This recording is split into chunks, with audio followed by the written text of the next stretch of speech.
Yeah, I think we can all agree with this tweet. Ladies, gentlemen, and Harajim of all ages, it's only been about a day and a half since the Campfire Chat stream where the developers sat us down and had a real proper chat with us about patch 1.1 and also the start of Season 1. They told us a lot about what's to come along with some proper timelines, they told us why some of the things that happened did, and for many people that earned a fair bit of goodwill back. Though there are still a lot of people around who are not ready to accept it yet either, and I consider that entirely understandable as a stance. That said, the developers have been quite talkative since the stream too, and given us more information for us all to digest, whether you're someone who's still actively playing or someone who has put the game on the back burner for now until the fixes actually come in. First up, we got proper time confirmation on the next Campfire Chat stream, which is this upcoming Friday the 28th at 11 AM Pacific time. This will be almost entirely about patch 1.1.1 coming up the week afterwards, with the presumable time of that patch actually hitting being around 10 AM Pacific on the Tuesday, as that is their normal patch time and normal patch day. Though of course, as per usual, things can always happen between now and then to push it back a little bit, but that is my expectation of when it will be.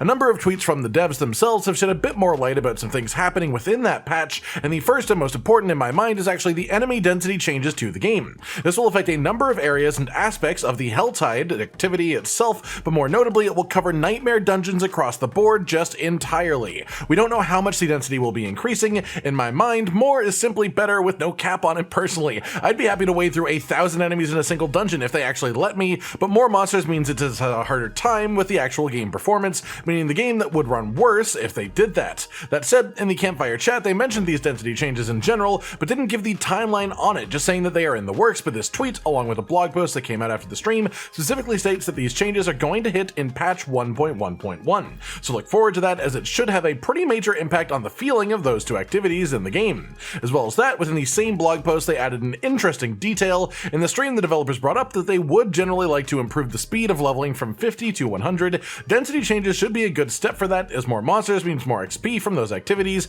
and killing more monsters in smaller areas means more XP over time. But it also looks like they are considering larger changes to the XP bonus attached to world tiers in general, specifically to world tier 3 and 4. If they bump up the XP bonus for the world tier as a whole, this would increase XP across the board and have a really massive impact, obviously. So realistically, the question for this is quite simply, how much? I think this would be a great choice for them to make. I think it very easily takes care of the specific issue, which is leveling in that range, and so it just comes down to how much of an adjustment they actually want to make for leveling from 50 to 100. I especially like this approach because they could instead just lower the XP requirement of each level of that point to make it even simpler, but attaching it to the world tiers gives even more of a reward to people who manage to break through world tier barriers of the capstone dungeons earlier than the expected level, which is a really nice thing to give people who can earn it. Past that, late in the night after the more recent Campfire Chat stream, we also had the hotfix that they told us was coming, and while it is pretty reasonably large nerfs to nightmare dungeons, it will have a pretty non-existent effect on anyone in the earlier stages of the game,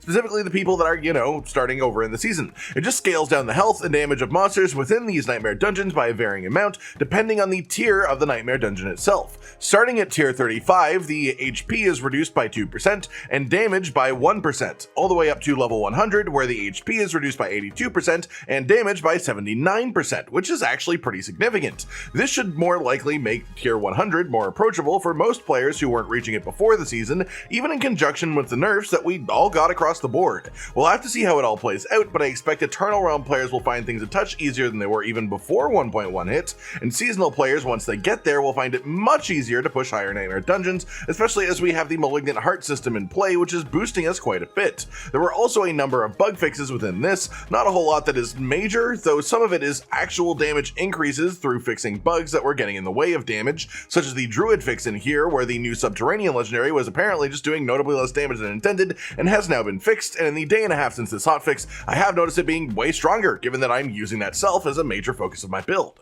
Other than that, moving on specifically from 1.1.1, we have more talk about other changes for the future of Diablo 4. One big topic of the recent patch was the nerfs to the cooldown reduction affix. As for a number of builds utilizing a number of skills, they just sort of don't work without it, as that affix brings the skills into proper usable range of being actually genuinely effective, rather than just being inactive for the majority of time. You can pop them once and then you just have to run around or sit in a corner until they're back. And so quite rightly, players have had a lot to say about this since the changes. Here we have a response asking if they would revisit the nerf and change the stat back possibly, and Joseph Pipiora, Associate Game Director, replied saying that they will not be looking at the stat again in this way, they will not be looking at changing it, but they are going to look at the cooldowns of skills as a whole throughout the game game and potentially lower the timers on some of the skills to make them more impactful. This would be a pretty good change, and I for one think that it was something that they should have done when they nuked the stat in general, because for now, we're just sort of in this limbo where builds that relied on cooldown reduction to function are just in a significantly worse place. A further note on this is another person suggesting, hey, why don't we just remove that stat entirely, take it out of the game completely so it isn't even a factor, and then just put the cooldowns of every skill to a reasonable place that feels fun to play. So that way they don't even have to worry about cooldown reduction stacking, breaking anything, and just balance it around that, because everything would instead be very set in stone if they did it. The response to this being that is a position held by several people on the dev team themselves, actually. They are discussing things further to decide exactly what they're going to do in regards to cooldowns, but given that response, I would say this is one of the various options that they are actually looking at, and that would be a very major change to the game if that is the route that they choose to go down. Past that, we had someone voicing concerns that since patch 1.1, the game seems to be running a fair bit worse. I've also noticed this myself personally. I've been having surprisingly frequent crashes, which are obviously more than a touch frustrating when they come at inopportune times, and the response to this from Global Community Development Director Adam Fletcher is that the engineers mentioned that there will be a pretty significant update as part of patch 1.1.1 to specifically help fix all of this. I believe that they are trying, but I'm definitely apprehensive about this, as I also said that patch 1.1 itself would likely fix the memory leak issue the game has, which still definitely seems to be a problem for the time being. That said, we can all look forward to this as a concept, and if it is delivered upon, that would be quite nice. That said, there is another big conversation focused around game performance. In the dev stream, they announced that part of patch 1.1.1 would be the addition of a 5th stash page for all players. This is a big deal given that inventory space issues have been a problem long brought up by the community, but there has been a large sentiment of only one extra page that will help a bit, but come on, anyone with alts knows that that just won't make enough of a difference. And the response to this came from GM of all things Diablo, Rod Ferguson, who said it would actually do a lot more harm than you might actually expect, specifically because stash space causes memory issues within the game that would really hamper the performance if they just added a ton of pages out of nowhere and players instantly filled them all up with items. The idea being, as the game becomes more optimized, more pages will be added. The follow-up to this from Joseph Pipiora is clarification that whenever you see another player in the game, whenever you walk past another person, the game actually loads their entire inventory and stash into your game, so that your game actively tracks the entire stash and inventory of every player that you come across for a period of time. This explains a lot, honestly, as to why the biggest stutters in the game are in major towns, especially when you first load in. And that's because as you are loading into your game, it is looking into the stash of every single player that is around you. It also explains a lot of the memory issues with the game in general, but one thing that it doesn't explain to me is why this is the case. My big question about this is, why does it work this way in the first place? Why do we need to know the full stash list of items every single player that we pass has? You can't look into people's stashes when you inspect them, you cannot trade items directly from your stash, so why do we ever need to have that information communicated between players, especially if it is causing performance issues that prevent quality of life fixes? I guess it's a bit late for me to say that now. It is how the game currently works. It's too late for them to just not make that choice, but they are clearly working on it. But I don't understand why this was the case in the first place. Even if you did want to let people inspect other players' stashes for some reason, you should just have it load when you actively inspect or trade with a player. That way you only load one person's stash instead of dozens. It doesn't need to be an automatic thing that happens anytime you pass someone else. That said, this is an obvious issue, and hopefully they will work this out sooner rather than later so we can get our hands on some more stash pages and get rid of our storage issues. After that, we have a confirmation that the team is looking to a specific bug. For some reason, it seems individual Whispers of the Dead completions are not giving XP rewards in the current patch, and they are looking into fixing it. Simple as that. That's good because Whispers are specifically supposed to be a reward for focusing specific objectives, and obviously, if you remove a portion of that reward, a bunch of people will just ignore it until it gets fixed. Past that, we just had a neat idea being acknowledged by Joseph Pipiora. A player suggests, hey, maybe in World Tier 4 we could have nightmare portals spawn at random, like that one Nightmare Dungeon affix, maybe have it spawn in enemies that are a few levels above you, and there could even be special ones that lead to more advanced cellars or alternate malignant tunnels, or something that could even take place in Hell and make use of the map that they made there to have us in Hell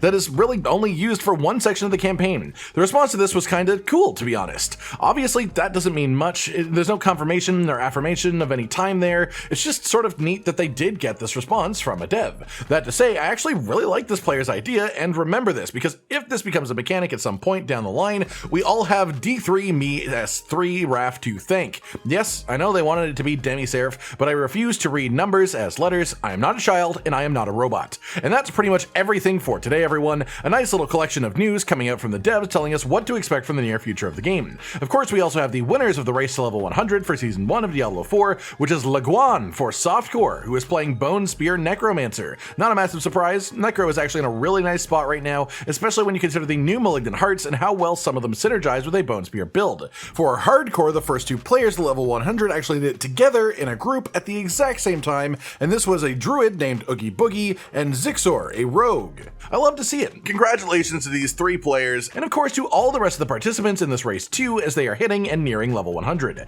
I hope you all enjoyed this breakdown of news for the last couple of days for Diablo 4. Let me know how you feel about these upcoming changes and if they change your thoughts on the state of the game currently. Like if you liked the video, subscribe and hit the notification bell for more, and most importantly, ladies and gentlemen, until next time, stay sweet.